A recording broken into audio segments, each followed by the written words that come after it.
नमस्कार, जय श्री कृष्ण, राधे राधे सबको साथी। आइए हमारे फेसबुक से जुड़िए। हमारा खास कार्यक्रम संडे सत्संग में आप सभी का सोशल मीडिया प्लेटफॉर्म पर हम स्वागत करते हैं। और आप सबको नमस्कार, आदाब, इनकलाब, सलाम, जय श्री कृष्ण, राधे राधे। आइए हमारे खास कार्यक्रम संडे सत्संग जवाहर निराला के संग ज्वलंत मुद्दों की बात श्रीमद् भागवत गीता के साथ आइए हमारा खास कार्यक्रम में आप लोग जुड़िए। कुछ क्षण का देरी हो गया, उसके लिए हम खेद प्रकट करते हैं कि चलिए कुछ क्षण का देरी से शुरू हुआ हमारा ये खास कार्यक्रम। और आज हम लेके आए हैं आज ज्वलंत मुद्दा में दिल्ली में जो बहुत सारे हजारों सुप्रीम कोर्ट के वकील, दिल्ली हाई कोर्ट के वकील और राजनीतिक कार्यकर्ता, सामाजिक कार्यकर्ता ईवीएम को लेकर के जो लोगों ने धरना दिया है और जो खुलासा किया है, ये बहुत ही गंभीर बात है। उस पर किसी मीडिया का, इलेक्ट्रिक मीडिया हो या टीवी वाला हो चाहे अखबार वाला हो, उसको प्रमुखता नहीं दिया। ये बहुत ही लोकतंत्र में चौथा स्तंभ जिसे कहा जाता है पत्रकारिता को, ये बहुत ही निंदनीय विषय है कि उतनी बड़ी हजारों की संख्या में रहते हुए वहाँ ईवीएम के लोग जो खिलाफ जो वहाँ लोग धरना प्रदर्शन कर रहे हैं सुप्रीम कोर्ट के वकीलों ने, और जो खुलासा किया है, बजाबता डेमो करके दिखाया है कि इसको हैक किया जा सकता है, इसको ईवीएम को हैक करके अपना मन चाहा उसमें डाल सकता है बैलेट पेपर, और उसको पूरे देश में ये मीडिया लोग नहीं दिखा रहा है। लेकिन ये बहुत गंभीर बात है और इसके लिए सुप्रीम कोर्ट में भी कुछ जजमेंट आने वाला है, जो अभी उसमें चल रहा है, उस पर बहस। और ये एक बहुत ही खास मुद्दा आप लोगों के लिए जो नहीं लेकर आता है सोशल मीडिया प्लेटफॉर्म पर, हम लेके आते हैं आप लोगों के लिए एक खास संडे सत्संग ज्वलंत मुद्दों की बात जवाहर निराला के साथ, ज्वलंत मुद्दे की बात श्रीमद् भागवत गीता के साथ। और हम अपनी भागवत गीता भी सुनाते हैं जो यथारूप गीता है। श्रीमद् भागवत गीता यथारूप जो हमारा है वो आप लोगों को सामने श्लोक के माध्यम से हम सुनाया करते हैं, जो अभी लगता है कि ये साल का दूसरा रविवार है। इस रविवार फिर हम लेके आए हैं श्रीमद् भागवत गीता आपके लिए, और इसको संक्षेप में बता देते हैं कि ये श्रीमद् भागवत गीता देश में तो कम लेकिन विदेश में इसकी ज़्यादा चर्चित है। इसका जो गीता है भक्तिवान एसी भक्ति श्रीमद् एसी भक्ति वेदांत स्वामी प्रभुपाद जी, इस संस्थापकाचार्य अंतर्राष्ट्रीय कृष्ण भावना मृत संघ के, ये पूरे देश जितनी देश है, चाहे बांग्लादेश हो, पाकिस्तान हो, अमेरिका हो, जापान हो, सब जगह 206 देश में लगभग इनका इस्कॉन मंदिर टेम्पल श्री कृष्ण भगवान का बनाए हुए हैं। बहुत ही अच्छा, और वहाँ अध्यात्म का जो प्रचार प्रसार गीता करते हैं ये अतुलनीय है। बहुत ही हमारे साथ जुड़ने के लिए हमारे साथ कुछ साथी जुड़ेंगे, और आपको बता दें कि ये श्रीमद् भागवत गीता खास करके हम रखे हैं ये संडे को सत्संग में। और हमारा ये आप लोगों से आग्रह है, विनती है और गुजारिश है कि आप अपना गीता श्रीमद् भागवत गीता जो ज्ञान की खजाना है, ज्ञान का ग्रंथ है, इसे अपने जीवन में संडे के संडे पढ़ें, रविवार के रविवार पढ़ें।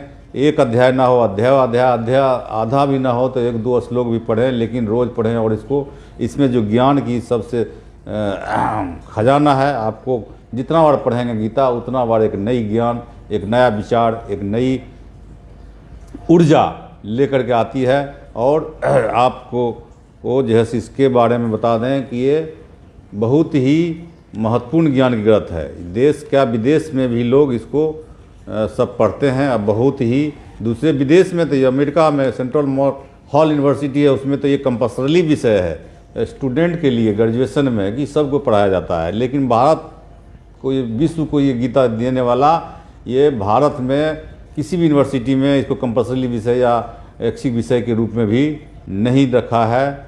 ये ही बहुत ही विचारणीय विषय है। लेकिन हमारा मांग है कि ये इसको हर एक यूनिवर्सिटी में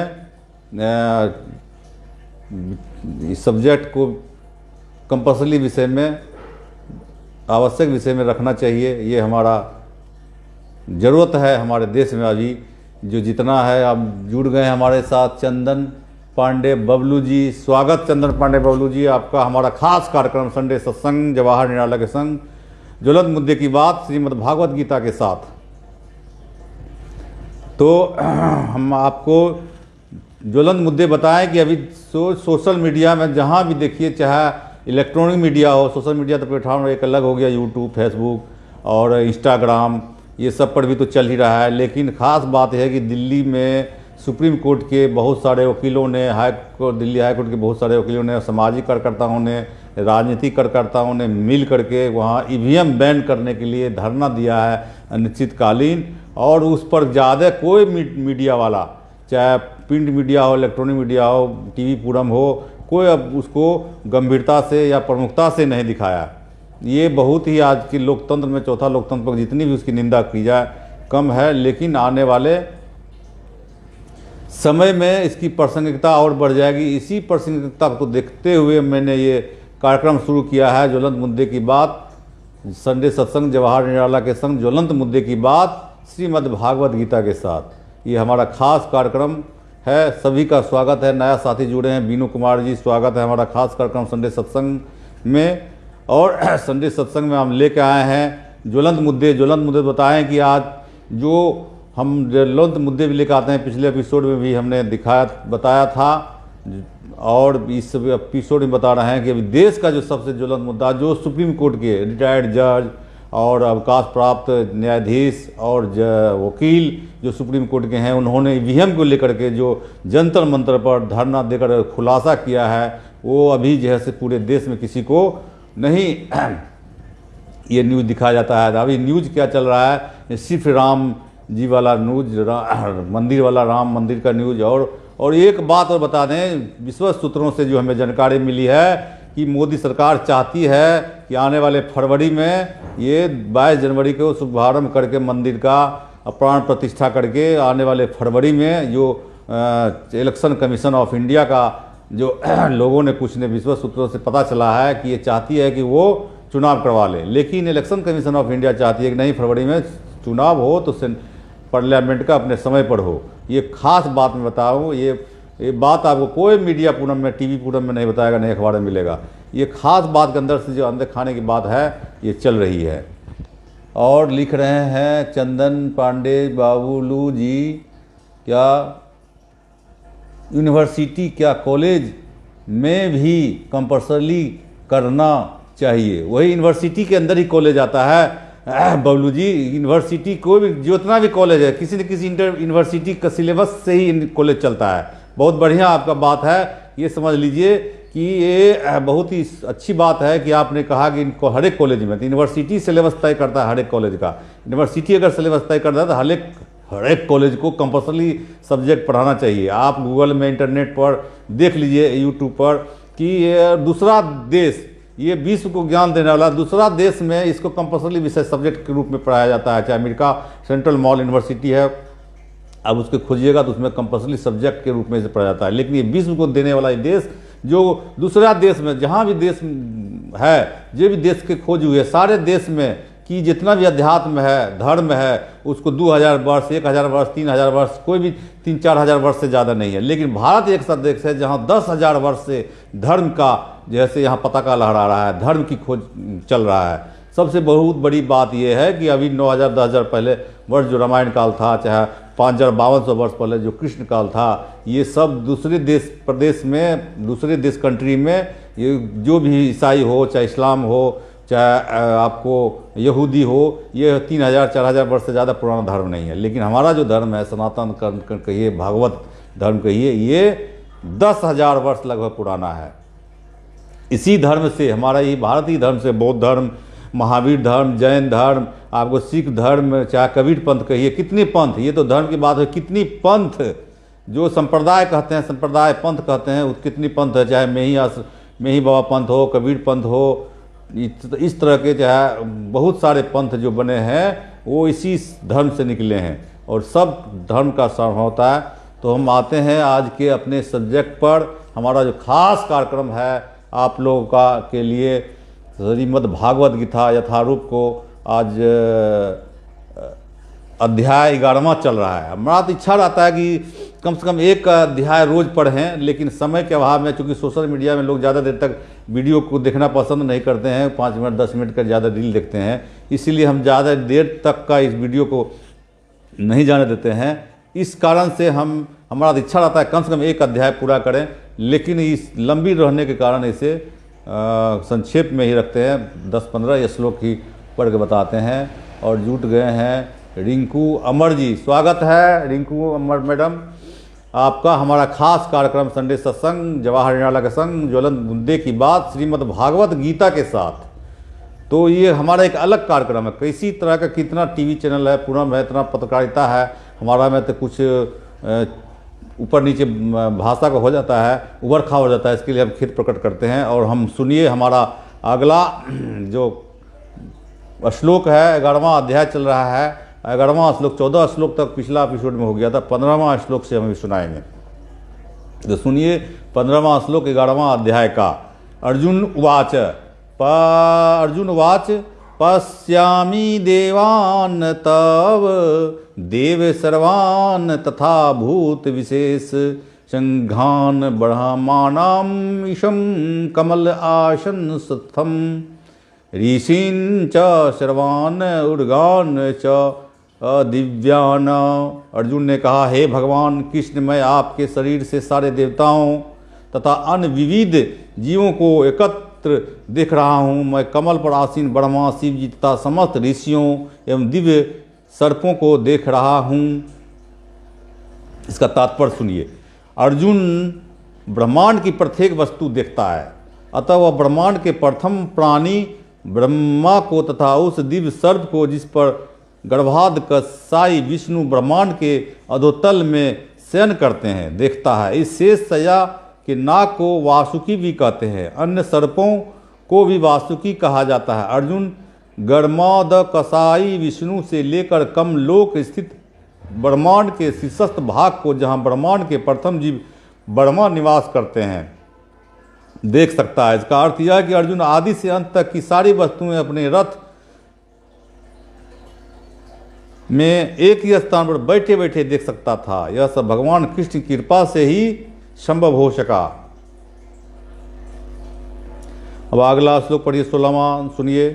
अनेक बाहु उदर वस्त्र नेत्रम पश्यामि त्वाम सर्वतः अनंत रूपम न अनंतम न मध्यम न पुनः तब आदिम पश्यामि विश्व ईश्वर विश्वरूप। हे विश्वेश्वर, हे विश्वरूप, मैं आपके शरीर में अनेकानेक हाथ, पेट, मुंह तथा आँखें देख रहा हूँ, जो सर्वत्र फैले हैं और जिनका अंत नहीं है। आप में न अंत दिखता है, न मध्य और न आदि। तात्पर्य है कृष्ण भगवान है और असीम है, अतः उनके माध्यम से सब कुछ देखा जा सकता था।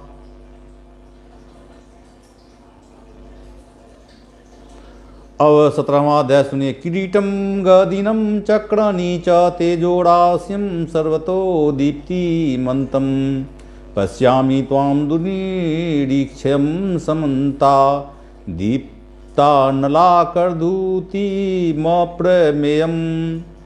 अनेक रूप को उसके चकाचौंध तेज के कारण देख पाना कठिन है, क्योंकि वह प्रज्वलित अग्नि की भांति अथवा सूर्य के अपार प्रकाश की भांति चारों ओर फैल रहा है। तो भी मैं इस तेजोमय रूप को सर्वत्र देख रहा हूँ, जो अनेक भू मुकुटी गदाओं तथा चक्रों से विभूषित है। त्वम अक्षरम परम वेदी त्वयं त्वमय विश्वम स्वरपरम निधानम त्वमव्ययः शाश्वत धर्म गोप्ता सनातन स्वेत्वं पुरुषो मतो में। आप परम आद्य ज्ञेय वस्तु हैं, आप इस ब्रह्मांड के परम आधार आश्रय हैं, आप अव्यय तथा पुराण पुरुष हैं, आप सनातन धर्म के पालक भगवान हैं, यही मेरा मत है। अब 19वां श्लोक सुनिए। अनादि मध्यातन्मन्तरवीर्यमन्त बाहू शशि सूर्य नेत्रम पश्यामि त्वाम दीप्तहुता स्वक्त्रम स्वतेजसा विश्वमिदं तपन्तम।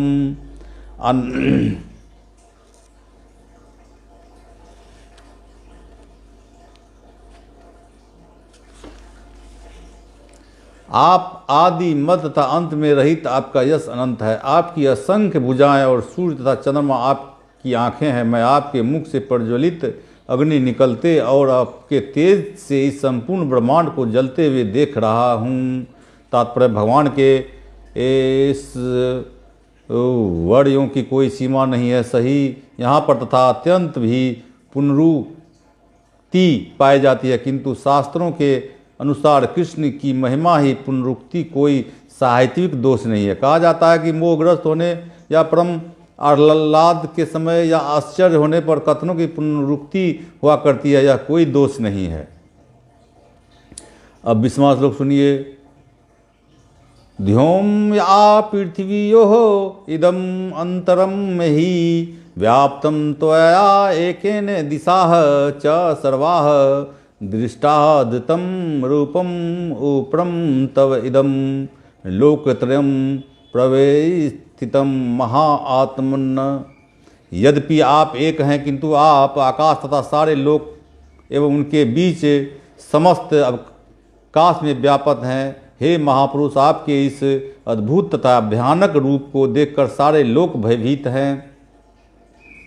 तात्पर्य, इस श्लोक में सावया पृथ्वियों धरती तथा आकाश के बीच का स्थान तथा लोकत्रयम तीनों संसार महत्वपूर्ण शब्द है, क्योंकि ऐसा लगता है कि न केवल अर्जुन ने इस विश्व रूप को देखा, बल्कि अन्य लोगों के वासियों ने भी इसे देखा। अर्जुन द्वारा विश्व रूप का दर्शन स्वप्न न था। भगवान ने जिनको दिव्य दृष्टि प्रदान की, उन्होंने युद्ध क्षेत्र में उस विश्व रूप को देखा। अब 21वां श्लोक है। आमीहि त्वाम सुरशंका विशांति केचित् भीता प्राश्लयः गृह्णन्ति स्वस्ति इति उक्त्वा महर्षि सिद्धसंज्ञा स्तुवन्ति त्वां स्तुतिभिः पुष्कलाभिः। मतलब देवों का सारा समूह आपकी शरण ले रहा है और आपके प्रवेश कर रहा है। उन में से कुछ अत्यंत भयभीत होकर हाथ जोड़ आपकी प्रार्थना कर रहे हैं। महर्षियों तथा सिद्धों के समूह कल्याण हो कहकर वैदिक स्तोत्र का पाठ करते हुए आपकी स्तुति कर रहे हैं। तात्पर्य, समस्त लोकों के देवता विश्वरूप की भयानकता तथा प्रदीप्त तेज से इतने भयभीत थे कि वे रक्षा के लिए प्रार्थना करने लगे। अब 22वां श्लोक है। रुद्रादित्या वसवो ये च साध्या विश्वे अश्विनो मरुत सोऽसंप्राश्य गंधर्व यक्षासुरा सिद्ध शंखा विशन्ते त्वं विस्मिता शेव सर्वे। शिव के विविध रूप आदित्यगण, वसु, साध, विश्वदेव, दोनों अश्विनी कुमार, मरुदगण, पितृगण, गंधर्व, यक्ष, यसूर तथा सिद्ध देव सभी आपको आश्चर्यपूर्वक देख रहे हैं।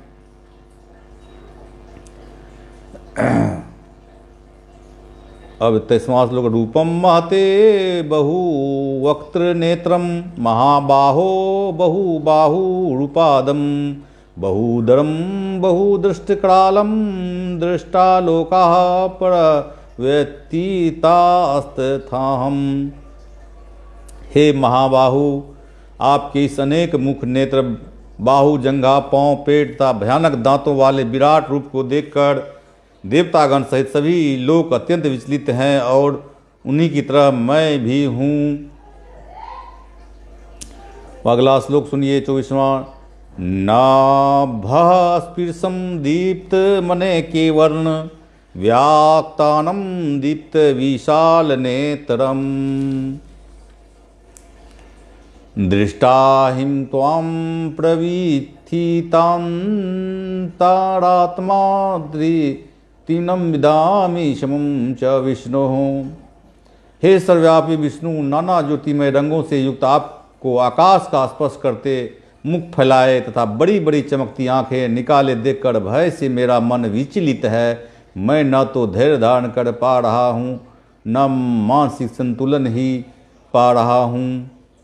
अब 25वां श्लोक सुनिए। दृष्टकालानि च ते मुखानि दृष्टिरे देव कालानाल सत्रे भानि दिशो न जाने न लभे च सर्व प्रसिद्ध देवेश जगत त्रिवास। हे देवेश, हे जग त्रिवास, आप मुझ पर प्रसन्न हो। मैं इस प्रकार से आपके प्रलय अग्नि स्वरूप मुखों को तथा विकराल दांतों को देखकर अपना संतुलन नहीं रख पा रहा। मैं सब ओर से मोहग्रस्त हो रहा हूँ। अब सुनिए अगला श्लोक 26वां 27वां एक साथ। अब्मि च त्वं दृष्टरास्य पुत्राः सर्वे सहैवानि पालसंघगे भीष्मो द्रोणः सूतपुत्रस्तथाप्सो सहा स्मर्दीरे पीबो योधमुखयः वक्त्राणि ते त्वर्माना विशान्ति दृष्टकरालानि भयानकानि केचि दिलग्ना दशान्तरेषु सन्दृश्यन्ते चूर्णितेरुत्तमांगे। मतलब धृतराष्ट्र के सारे पुत्र अपने समस्त सहायक राजाओं सहित तथा भीष्म द्रोण कर्ण एवं हमारे प्रमुख योद्धा भी आपके विकराल मुख में प्रवेश कर रहे हैं। उनमें से कुछ के सिरों को तो मैं आपके दांतों के बीच चूर्णित हुआ देख रहा हूँ। तात्पर्य है, एक पिछले श्लोक में भगवान ने अर्जुन को वचन दिया था कि यदि वह कुछ देखने का इच्छुक हो तो उसे देखा सकते हैं। जब अर्जुन देख रहा है कि विपक्ष के नेता भीष्म द्रोण कर्ण धृतराष्ट्र के सारे पुत्र तथा उनके सैनिक और अर्जुन के भी सैनिक विनिष्ट हो रहे हैं, यह उनका संकेत है कि कुरुक्षेत्र में एकत्र समस्त व्यक्तियों की मृत्यु के बाद अर्जुन विजयी होगा।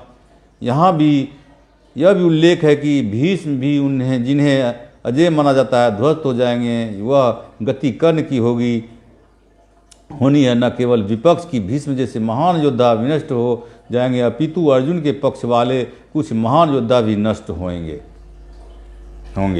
और 28वां श्लोक सुनिए। यथा नदीनां बहवो अम्बुवेगाः समुद्रमेवाभिमुखाः द्रवन्ति तथा तमामि नरल लोकवीरा विशन्ति वक्त्राण्यभिविज्वलन्ति। जिस प्रकार नदियों की अनेक तरंगें समुद्र में प्रवेश करती है, उसी प्रकार समस्त महान योद्धा भी आपके प्रज्वलित मुखों में प्रवेश कर रहे हैं।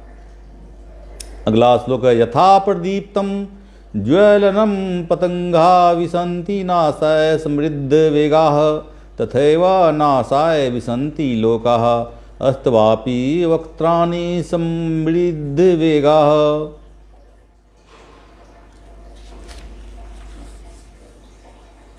मैं समस्त लोगों को पूर्ण वेग से आपके मुख में उसी प्रकार प्रविष्ट होते देख रहा हूँ जिस प्रकार पतंगे अपने विनाश के लिए प्रज्वलित अग्नि में कूद पड़ते हैं। तो देखिए कि फतिंगा जो होता है ना, जो डिबरी पहले जलता था तो चाहे अगली जलता था तो फतिंगा जाकर उसमें जाता था और कूद जाता था। तो यही उदाहरण दे रहे हैं यहाँ भगवान के गीता में, और अर्जुन ने कह रहा है जिस उसी देख रहा हूँ जैसे फतिंगे गिर जाता है। तो अगला श्लोक सुनिए। लेलिहासे ग्रमसा मानः समन्ता लोकांस मग्रान्वद ने जलधि तेजो भीरा पुण्य जगत स्मग्नः भास स्वता वोग्राह प्रतपंती विष्णु। हे विष्णु, मैं देखता हूँ कि आप अपने प्रज्वलित मुखों से सभी दिशाओं के लोगों को निगल ले जा रहे हैं। आप सारे ब्रह्मांड को अपने तेज से आपूरित कर के अपनी विकराल झुलसाती किरणों सहित प्रकट हो रहे हैं। अगला श्लोक है, आख्याहि में को भवानुग्र रूपो नमो अस्तु ते देव वर प्रसिद्ध विज्ञातुमिच्छामि भवन्तमाद्यं नहि प्रजानामि तव प्रवृत्तिम्। हे देवेश, कृपा करके मुझे बतलाइए कि इतने उग्र रूप में आप कौन हैं। मैं आपको नमस्कार करता हूँ, कृपा करके मुझ पर प्रसन्न हों। आप आदि भगवान हैं। मैं आपको जानना चाहता हूँ क्योंकि मैं नहीं जान पा रहा हूँ कि आपका प्रयोजन क्या है। अब श्री भगवानुवाच, कालः अस्मि लोक क्षय कृत प्रबुद्ध लोकान् समाहर्तुम् इह प्रवृत्तः ऋते अपि त्वां भविष्यति सर्वे ये अवस्थिता अनिकेषु योद्धाः। भगवान ने कहा, समस्त जगतों को विनष्ट करने वाला काल मैं हूँ और मैं यहाँ समस्त लोगों का विनाश करने के लिए आया हूँ। तुम्हारे पांडवों के सिवा दोनों पक्षों के सारे योद्धा मारे जाएंगे।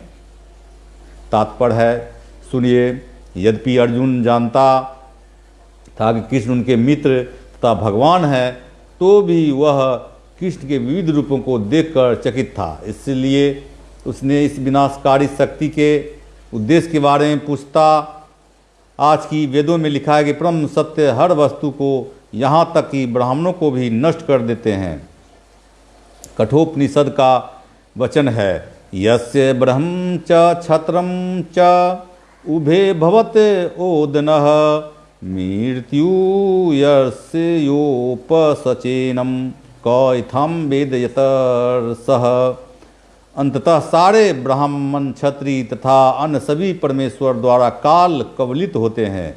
परमेश्वर का यह रूप सबका भक्षण करने वाला है और यहाँ पर कृष्ण अपने को सर्वभक्षी काल के रूप में प्रस्तुत करते हैं। केवल कुछ पांडवों के अतिरिक्त पृष्ठभूमि में आए सभी लोग उनके द्वारा भक्षित होंगे। अर्जुन लड़ने के पक्ष में न था। वह युद्ध न करना श्रेयस्कर समझता था क्योंकि तब किसी प्रकार की निराशा न होती। किंतु भगवान का उत्तर है कि यदि वह नहीं लड़ता तो सारे लोग उनके ग्रास बनते, क्योंकि यही उनकी इच्छा है। यदि अर्जुन नहीं लड़ता तो वे सब अन्य विधि से मरते। मृत्यु रोकी नहीं जा सकती, चाहे वह लड़े या नहीं। वस्तुतः वे पहले से मृत हैं। काल विनाश है और परमेश्वर की इच्छा अनुसार सारे संसार को विनष्ट होना है। यह प्रकृति का नियम है। प्रकृति का नियम अटल है। अब अगला श्लोक सुनिए, तस्मात् मुक्तिष्ठ यशो लभस्व जीत्वा शत्रुन् भुङ्क्ष्व राज्यं समृद्धं मयेवेते निहतं पूर्वमेव निमित्तमात्रं भव स्वसाचिन्।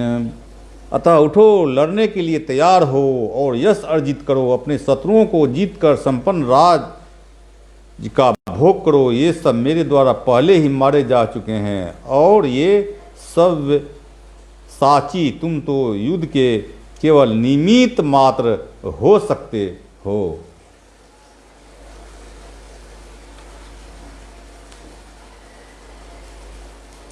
तात्पर्य है, सव्य साची का अर्थ है वह जो युद्ध भूमि में अत्यंत कौशल के साथ तीर छोड़ सके। इस प्रकार अर्जुन को एक पट्टू योद्धा के रूप में संबोधित किया गया है, जो अपने शत्रुओं को तीर से मारकर मौत के घाट उतार सकता। निमित्त मात्रम, केवल कारण मात्र। यह शब्द भी अत्यंत महत्वपूर्ण है। संसार भगवान की इच्छा अनुसार गतिमान है। अल्पज्ञ पुरुष सोचते हैं कि यह प्रकृति बिना किसी योजना के गतिशील है और सारी सृष्टि आकस्मिक है। ऐसे अनेक तथाकथित विज्ञानी हैं जो यह सुझाव रखते हैं कि संभवतः ऐसा था या ऐसा हो सकता है, किंतु इस प्रकार के शायद या हो सकता है का प्रश्न ही नहीं उठता। प्रकृति द्वारा विशेष योजना संचालित की जा रही है यह योजना क्या है? यह विराट जगत बद्ध जीवों के लिए भगवान के धाम वापस जाने के लिए शुभ अवसर, सुयोग है। जब तक उनकी प्रस्तुति, जब तक उनकी प्रवृत्ति प्रकृति के ऊपर प्रभुत्व स्थापित करने की रहती है, तब तक वे बद्ध रहते हैं। किंतु जो कोई भी परमेश्वर की इस योजना इच्छा को समझ लेता है और कृष्ण भावनामृत का अनुशीलन करता है, वह परम बुद्धिमान है। दृश्य जगत की उत्पत्ति तथा उसका संहार ईश्वर की परम अध्यक्षता में होता है। इस प्रकार कुरुक्षेत्र का युद्ध ईश्वर की योजना के अनुसार लड़ा गया। अर्जुन युद्ध करने से मना कर रहा था, किंतु उसे बताया गया कि परमेश्वर की इच्छा अनुसार उसे लड़ना होगा, तभी वह सुखी होगा। यदि कोई कृष्ण भावनामृत से पूरित हो और उसका जीवन भगवान की दिव्य सेवा में अर्पित हो, तो समझो कि वह कृतार्थ है। और अगला श्लोक सुनिए, 34वां श्लोक। द्रोणम च भीष्मं च जयद्रथं च कर्ण तथा अन्यानि योद्धवीरान् मयान्तां त्वं जहीयाव्यस्थिष्ठा युद्धस्व जेताशिरणे सपत्नान्। द्रोण, भीष्म, जयद्रथ, कर्ण तथा अन्य महान योद्धा पहले ही मेरे द्वारा मारे जा चुके हैं, अतः तुम उनका वध करो, तनिक भी विचलित न हो। तुम केवल युद्ध करो, युद्ध में तुम अपनी शत्रुओं को परास्त करोगे। तात्पर्य है, प्रत्येक योजना भगवान द्वारा बनती है, किंतु वे अपने भक्तों पर इतने कृपालु रहते हैं कि जो भक्त उनकी इच्छा अनुसार उनकी योजना का पालन करते हैं, उन्हें ही वे उनका आश्रय देते हैं। अतः जीवन को इस प्रकार गतिशील होना चाहिए कि प्रत्येक व्यक्ति कृष्ण भावनामृत में कर्म करे और गुरु के माध्यम से भगवान को जाने।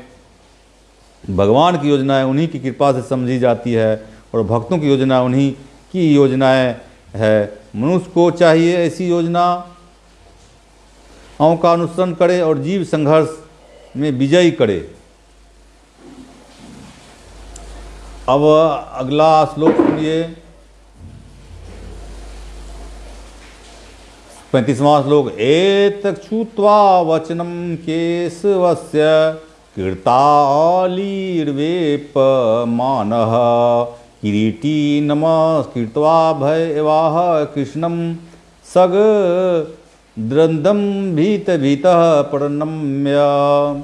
संजय ने धृतराष्ट्र से कहा, हे राजा, भगवान के मुख से इन वचनों को सुनकर कांपते हुए अर्जुन ने हाथ जोड़कर उन्हें बारंबार नमस्कार किया। फिर उसने भयभीत होकर अवरुद्ध स्वर में कृष्ण से इस प्रकार कहा। अब तात्पर्य सुनिए इस श्लोक का। जैसा कि पहले कहा जा चुका है, भगवान के विश्व रूप के कारण अर्जुन आश्चर्यचकित था, अतः वह कृष्ण को बारंबार नमस्कार करने लगा और अवरुद्ध कंठ से आश्चर्य से यह कृष्ण की प्रार्थना मित्र के रूप में नहीं अपितु भक्त के रूप में करने लगा। अर्जुन उवाच। स्थाने हर्षिकेस्त्वं प्रकृत्या जगत प्रहर्ष्यत्यनुर्जते च रक्षांसि भीतानि दिशो द्रवीन्ति सर्वे नमस्यन्ति च सिद्धसिंहाः। अर्जुन ने कहा, हे हर्षिकेश, आपके नाम के श्रवण से संसार हर्षित होता है और सभी लोग आपके प्रति अनुरक्त होते हैं। यद्यपि सिद्ध पुरुष आपको नमस्कार करते हैं, किंतु असुरगण भयभीत हैं और इधर उधर भाग रहे हैं। ठीक ही हुआ है। तात्पर्य है यह कि कृष्ण से कुरुक्षेत्र युद्ध के परिणाम को सुनकर अर्जुन प्रबुद्ध हो गया और भगवान के परम भक्त मित्र के रूप में उनसे बोला कि कृष्ण जो कुछ करते हैं वह सब उचित है। अर्जुन ने पुष्टि की कि कृष्ण की ही पालक हैं और भक्तों के आराध्य तथा अवांछित तत्वों के संहार करता है। उनके सारे कार्य सबों के लिए समान रूप से शुभ हैं। यहाँ पर अर्जुन यह समझ पाता है कि जब युद्ध निश्चित रूप से होना था तो अंतरिक्ष में अनेक देवता, सिद्ध तथा उच्चतर लोगों के बुद्धिमान प्राणी युद्ध को देख रहे थे, क्योंकि युद्ध में कृष्ण उपस्थित थे। जब अर्जुन ने भगवान का विश्व रूप देखा तो देवताओं को आनंद हुआ, किंतु अन्य लोग जो असुर तथा नास्तिक थे भगवान की प्रशंसा सुनकर सहन न कर सके। वे भगवान की विनाशकारी रूप से डर कर भाग गए भक्तों तथा नास्तिकों के प्रति भगवान के व्यवहार की अर्जुन द्वारा प्रशंसा की गई है। भक्त प्रत्येक अवस्था में भगवान का गुणगान करता है, क्योंकि वह जानता है कि वे जो कुछ भी करते हैं वे सबों के हित में हैं। अगला 37वां श्लोक सुनिए। कस्मात् च ते नमेरन् महा आत्मन् गरीयसे ब्रह्मणः अपि आदिकर्त्रे अनंत देव ईश जगत निवास त्वम् अक्षरम सत असत तत्परम यत। हे महात्मा, आप ब्रह्मा से भी बढ़कर आप आदि सृष्टा हैं, तो फिर वे आपको सदा नमस्कार क्यों न करे। अनंत हे देवेश, हे जग त्रिवास, आप परम स्रोत अक्षर कारणों के कारण तथा इस भौतिक जगत से परे हैं। अब तात्पर्य सुनिए इसका। अर्जुन इस प्रकार नमस्कार करके यह चित करता है कि कृष्ण सबों के पूजनीय हैं, वे सर्वव्यापी हैं और प्रत्येक जीव की आत्मा है। अर्जुन को कृष्ण को महात्मा कहकर संबोधित करता है। इसका अर्थ है कि उदार तथा अनंत है। अनंत सूचित करता है कि ऐसा कुछ भी नहीं जो भगवान की शक्ति और प्रभाव से आच्छादित न हो।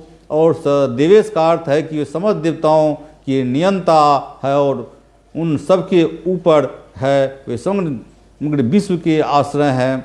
अर्जुन ने भी सोचा कि यह सर्वथा उपयुक्त है कि सारे सिद्ध तथा शक्तिशाली देवता भगवान को नमस्कार करते हैं, क्योंकि उनसे बढ़कर कोई नहीं है। अर्जुन विशेष रूप से उल्लेख करता है कि कृष्ण ब्रह्मा से भी बढ़कर हैं, क्योंकि ब्रह्मा उन्हीं के द्वारा उत्पन्न है। ब्रह्मा का जन्म कृष्ण के पूर्ण विस्तार गर्भोद कषाई विष्णु की नाभि से निकले कमल नाल से हुआ था। ब्रह्मा से उत्पन्न शिव एवं अन्य सारे देवताओं को चाहिए कि उन्हें नमस्कार करे। श्रीमद् भागवत में कहा गया है कि शिव, ब्रह्मा तथा इन जैसे अन्य देवता भगवान का आदर करते हैं। अक्षरम शब्द अत्यंत महत्वपूर्ण है, क्योंकि यह जगत विनाशशील है, किंतु भगवान इस जगत से परे हैं, समस्त कारणों के कारण है। अतएव वे भौतिक प्रकृति के तथा इस दृश्य जगत के समस्त बद्ध जीवों से श्रेष्ठ हैं, इसलिए वे परमेश्वर हैं। अब 38वां श्लोक सुनिए। त्वामादि देवः पुरुषः पुराण सत्वमस्य विश्वस्य परम निधानम वेतासी वेद्यम च परम च धाम त्वया ततं विश्वमनंत रूप। आप आदिदेव सनातन पुरुष तथा इस जगत दृश्य जगत के परम आश्रय हैं। आप सब कुछ जानने वाले हैं और आप ही सब कुछ हैं जो जानने योग्य हैं। आप भौतिक गुणों से परम आश्रय हैं। हे अनंत रूप, यह संपूर्ण दृश्य जगत आपसे व्याप्त है। तात्पर्य प्रत्येक वस्तु भगवान पर आश्रित है, अतः वे ही परम आश्रय है। निधानम का अर्थ है ब्रह्म तेज समेत सारी वस्तुएं भगवान कृष्ण पर आश्रित हैं। वे इस संसार में घटित होने वाले प्रत्येक घटना को जानने वाले हैं। यदि ज्ञान का कोई अंत है तो वे ही समस्त ज्ञान के अंत है, अतः वे ज्ञाता और श्रेय हैं। वेदों में भी वे जानने योग्य हैं, क्योंकि वे सर्वव्यापी हैं। वैकुंठ लोक में कारण स्वरूप होने से वे दिव्य हैं, वे दिव्य लोक में भी प्रधान पुरुष हैं। अब 39वां श्लोक सुनिए। वायुः यमः अग्निः वरुणः शशांकः प्रजापतिः त्वं प्रपितामह च नमः नमः ते अस्तु सहस्रकृतवः पुनः च भूयः अपि नमः नमः ते।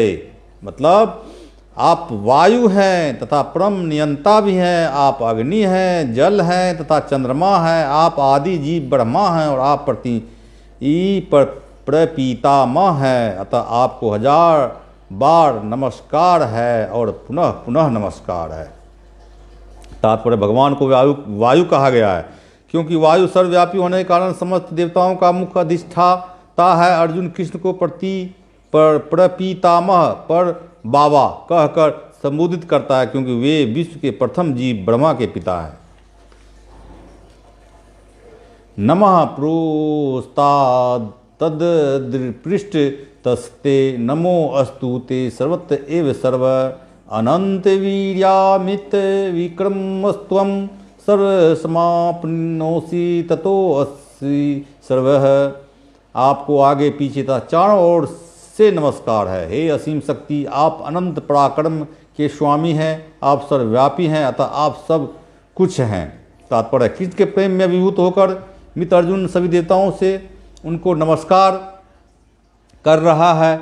यह स्वीकार करता है कि कृष्ण समस्त बल तथा पराक्रम के स्वामी हैं और युद्ध भूमि में एकत्र समस्त योद्धाओं से कहीं अधिक श्रेष्ठ हैं। विष्णु पुराण में कहा गया है, यो अयम तवागतो देव समीपम देवताग्नः आ स त्वमेव जगत्तृष्टा यतः सर्वगतो भवान।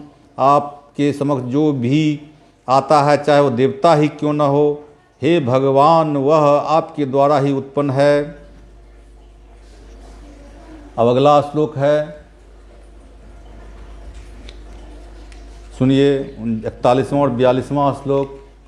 और कुछ नया साथी भी जुड़ गए हैं। पीके कबड्डी जी देख रहे हैं और शुभम मिश्रा जी देख रहे हैं। स्वागत है शुभम मिश्रा जी, पीके कबड्डी जी। आप लोगों का हमारा खास कार्यक्रम ज्वलंत मुद्दे की बात श्रीमद् भागवत गीता के साथ संडे सत्संग जवाहर निराला के संग। अरुण भारती जी भी देख रहे हैं। स्वागत है सबका हमारा खास कार्यक्रम।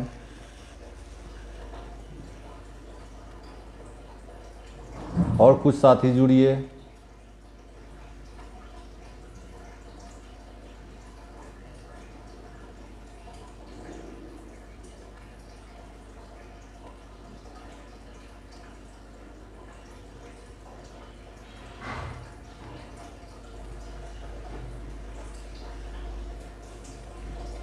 अगला श्लोक है 40वां श्लोक, सुनिए। क्या ठो है तो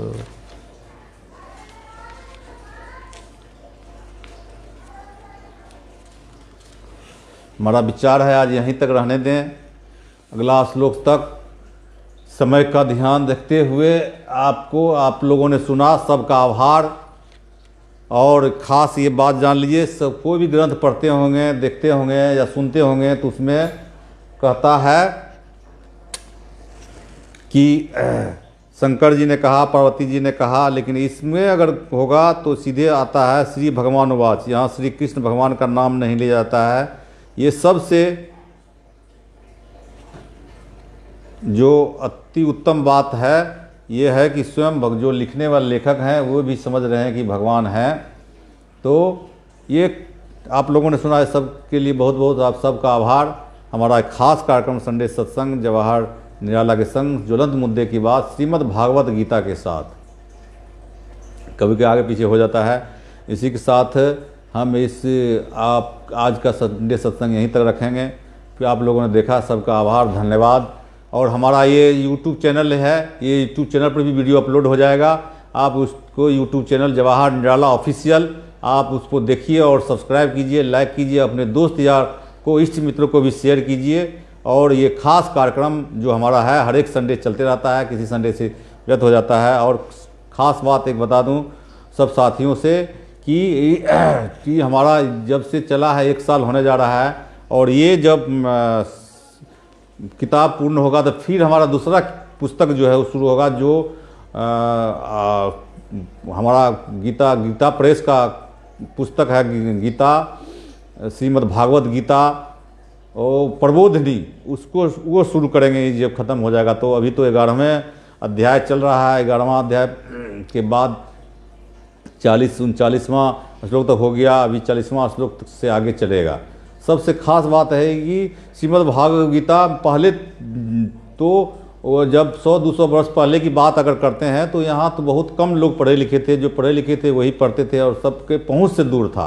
अभी तो अब सबके पास पहुँच के पास हो गया, सब लोग अपने अपने शिक्षा ग्रहण कर रहे हैं, सबको पढ़ने लिखने की ओर ध्यान दे रहे हैं। तो सबको अपने पढ़ना चाहिए, सबको अपने ये गीता को ज्ञान अर्जित करना चाहिए। ऐसा नहीं है कि पढ़ने का इसका कोई नियम है कि कब पढ़ें नहीं पढ़ें, जब इच्छा हो जब पढ़ें, ना एक अध्याय हो, एक श्लोक भी रोज़ पढ़ें। अगर रोज़ ना हो तो कम से कम संडे के, रविवार के दिन भी एक श्लोक 2 श्लोक पढ़ें, और जब संपूर्ण गीता खत्म हो जाए तो फिर से सुने। कहते हैं कि एक श्लोक भी आप सुन लेते हैं इस माध्यम से, सोशल मीडिया फेसबुक माध्यम से, तो वो तो उतना बड़ा आपको ज्ञान की प्राप्ति हो जाती है और नए नए मन में विचार आते हैं। और इसी के साथ साथियों, आप लोगों को सुना, आपको बहुत बहुत धन्यवाद, आभार, नमस्कार, आदाब, निकला सलाम, जय श्री कृष्ण, राधे राधे।